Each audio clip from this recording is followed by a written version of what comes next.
Hi friends, welcome back to our channel. இந்த வீடியோவில் bike water wash பண்ணக்குள்ளே நம்ம என்னென்ன கன்சிடரேஷன் பண்ணணுன்றது தான் இந்த வீடியோவில் ஷேர் பண்ண போகிறேன். இது நான் பைக் ரெகுலராக சர்வீஸ் விட்ற மெக்கானிக் அண்ணா எனக்கு சொன்ன விஷயங்கள் தான் இந்த வீடியோவில் ஷேர் பண்ணுறேன்.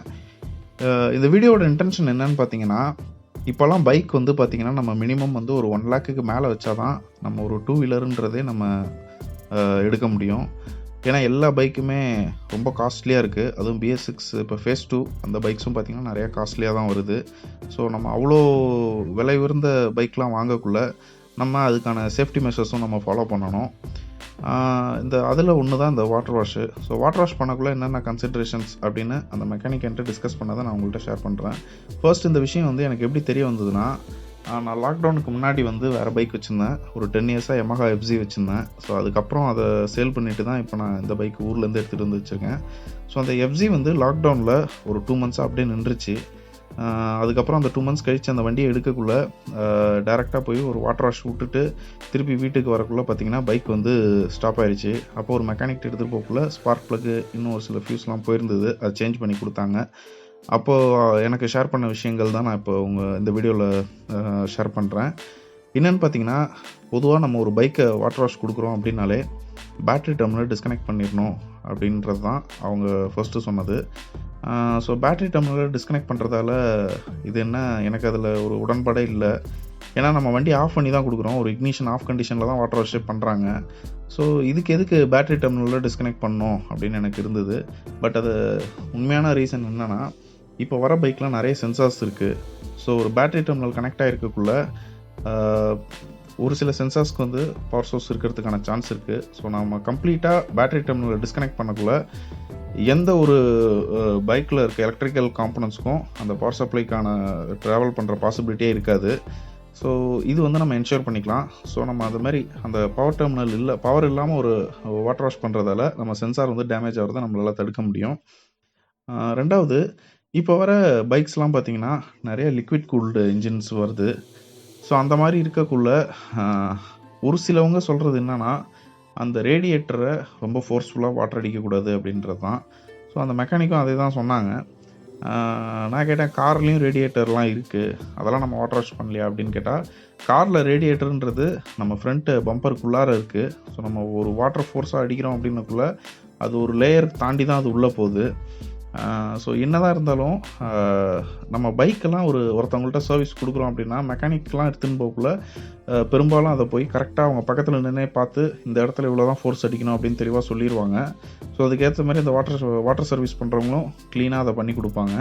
ஸோ அந்த ரேடியேட்டர் யூனிட்லேயும் ரொம்ப ஃபோர்ஸாக வாட்டர் அடிக்கக்கூடாது அப்படிங்கிறத அவங்க சொல்கிறது. அப்புறம் பார்த்திங்கன்னா, இந்த கட்டிங் ஆயில் அடிப்பாங்க. இந்த கட்டிங் ஆயிலுன்றது நம்ம வேண்டான்னு சொல்லிடலாம் அப்படிங்கிறது தான் பெரும்பாலான மெக்கானிக் விரும்புறதுன்ற சொல்கிறாங்க. அது என்ன ரீசன் பார்த்தீங்கன்னா, அது ஜஸ்ட் ஒரு இது தான். கட்டிங் ஆயில் தேவையில்லை, ஏன்னா பிரேக்லலாம் அடித்து கொடுத்துருவாங்க, அது கொஞ்சம் நேரம் ஆகும். கட்டிங் ஆயில் தேவையில்லை, பட் அது உங்களுக்கு விருப்பம்னா அதை பண்ணிக்கலாம். அது ஒன்றும் பெரிய அது ஒரு பாலிஷோ ஒரு 3M பாலிஷோ எதுவும் கிடையாது பைக்குக்கு. ஜஸ்ட் அது அவங்க வாட்டர் வாஷ் பண்ணிவிட்டு அதை கட்டிங் ஆயில் போட்டு கொடுத்துருவாங்க.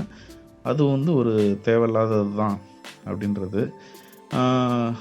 ஃபைனலாக ரொம்ப முக்கியமான விஷயம் அது என்னென்னா, வாட்டர் வாஷ் பண்ணிவிட்டு பைக்கை உடனே நம்ம ஸ்டார்ட் பண்ணி நம்ம எடுக்கக்கூடாது அப்படிங்கிறது தான்.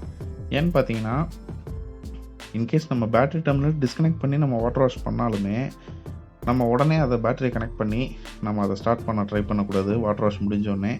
ஏன்னா எப்படியாக இருந்தாலும் அந்த பைக்கில் அங்கங்கே தண்ணி இருக்கும். ஸோ இதை நம்ம ஒரு 10 to 15 minutes அது வாட்டர் வாஷ் முடித்தோடனே நம்ம அதை நிறுத்தி வச்சிடணும் அப்படியே. ஸோ அந்த மாதிரி ஸ்டாண்டை போட்டு வைக்கிறதால அதில் இருக்க தண்ணிலாம் கண்டிப்பாக வடிஞ்சிரும். 10 to 15 minutesன்றது ஒரு மினிமமான டைமு. நம்ம 1/2 hour விட்டாலும் நல்லது தான். அதுவும் சம்மர் சீசன்லாம் 1/2 hour விட்டால் பெஸ்ட்டு, ஃபுல்லாகவே ட்ரை ஆகிடும். பட் ஒரு வின்டர் சீசன் இந்த மாதிரி நார்மல் டைமில் நம்ம வாட்டர் வாஷ் பண்ணுறோன்னா நம்ம ஒரு மினிமமாக ஒரு 10 to 15 minutes விட்டுறது நல்லது. இப்போ பாருங்கள், என் பைக்கு எவ்வளோ தண்ணி வடிஞ்சிருக்கு. இது எல்லாமே என் பைக்லேருந்து வடிஞ்ச தண்ணியா அப்படின்னு கேட்டால் கிடையாது. பக்கத்தில் நிறைய பைக் நிறுத்தி வச்சுருந்தாங்க. நான் கடைசியாக போனதால் அந்த தண்ணியெல்லாம் சேர்ந்து என்னோடய பைக் லாஸ்ட்டாக வந்ததால் கீழே தண்ணி இருந்தது. பட் என்னோடய பைக்கை இப்போ நீங்கள் பார்க்கலாம், தண்ணிலாம் வடிஞ்சு நல்லா கிளியராக இருக்குது. ஸோ இந்த மாதிரி கண்டிஷனில் தான் நம்ம பைக் எப்பயும் எடுக்கணும். ஸோ பாருங்கள், நான் டைரெக்டாக அங்கேருந்து வீட்டுக்கு எடுத்துகிட்டு வந்துட்டேன்.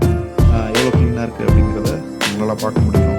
ஸோ இது மாதிரி என்னென்ன கன்சிடரேஷன் பண்ணணும் அப்படின்றது உங்கள்கிட்ட இருக்க இன்ஃபர்மேஷனை கமெண்ட் செக்ஷனில் போடுங்க. கண்டிப்பாக அது எல்லாருக்குமே யூஸ்ஃபுல்லாக இருக்கும். ஏன்னா இன்றைக்கி தேதிக்கு நம்ம ஒரு பைக் ஒரு ப்ராப்ளம் அப்படின்னு ஒரு சர்வீஸுக்கு கொண்டு போகிறோன்னா பைக்கோட விலையே ரொம்ப அதிகம். அப்படின்னு இருக்கக்குள்ள அதுக்கான ப்ராப்ளத்துக்கான அந்த ஸ்பேர் பார்ட்ஸோட விலையும் கண்டிப்பாக அதிகமாக தான் இருக்கும். லட்சக்கணக்கில் பைக் வாங்கிட்டு நம்மளே ஒரு சில தவறு பண்ணி அதில் ஒரு சில ப்ராப்ளத்தை நம்மளே க்ரியேட் பண்ணக்கூடாது. ஏன்னா அது நமக்கு செலவு வச்சிடும். ஹோப் இந்த வீடியோ வந்து யூஸ்ஃபுல்லாக இருக்கும்னு நினைக்கிறேன். Thank you friends. See you all in next video.